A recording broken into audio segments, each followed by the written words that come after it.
Catus, Maximus here. This is just a quick video about this Crescent Dura-Driver.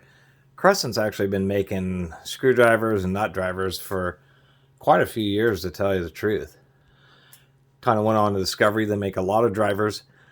Trying to figure out a part number for this specific one, and I was able to find just about every other one of their units, including a lot of older and even vintage stuff, except for this particular bit driver, which is of course a little bit annoying.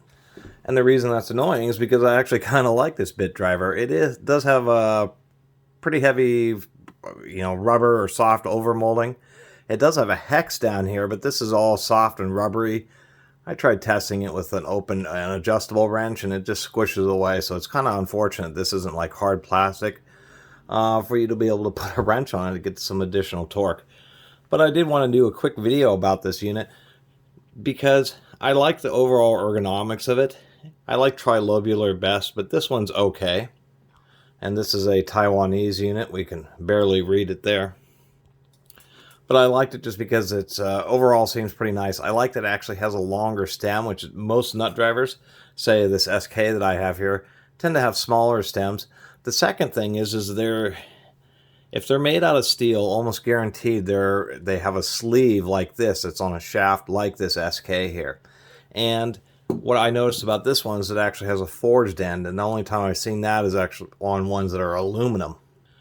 And some of these drivers just use a slightly thicker piece of steel, and then they just broach a hex into the end of it. So I kind of like this design just because it's elegant, has decent chrome plating.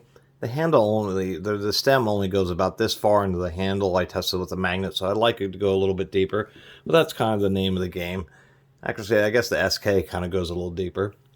One thing that I did notice is like on this SK here, the magnet's okay, but it's not anything to write home about. Or I was noticing on this Crescent, they put in like an extra size magnet. Whoop. But you can really jerk this thing around, and the bit's not going to accidentally come out of there. And they did that just so there's enough extra magnetism so where you can get a screw to hold on to the tip.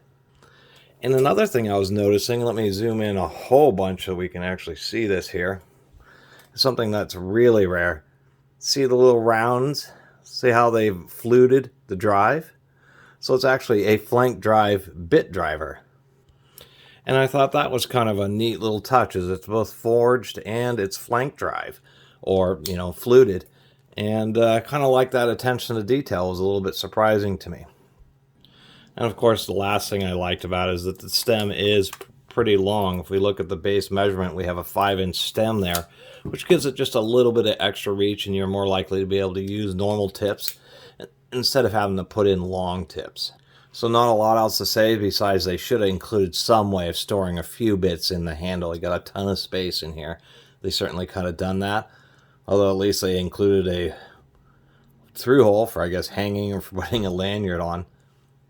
But it seems that's kind of difficult these days just to find one of these bit drivers that seems halfway decently made that has a longer stem. All the ones with the long stem seem to be some kind of ratcheting contraption, that they do hold bits, and I even have a Titan one that's actually pretty nice. But as far as this is just a basic screwdriver where it's easier for you just to swap out bits. And so I just wanted to do a little video that Crescent has at least one worth taking a look at. Too bad the only place I could find one was on eBay, because I can't find the part number, and there's a million Crescent screwdrivers. Anyway, really appreciate everybody who's been watching and subscribing. And if you haven't subscribed, please do. Until next time, Catus Maximus out.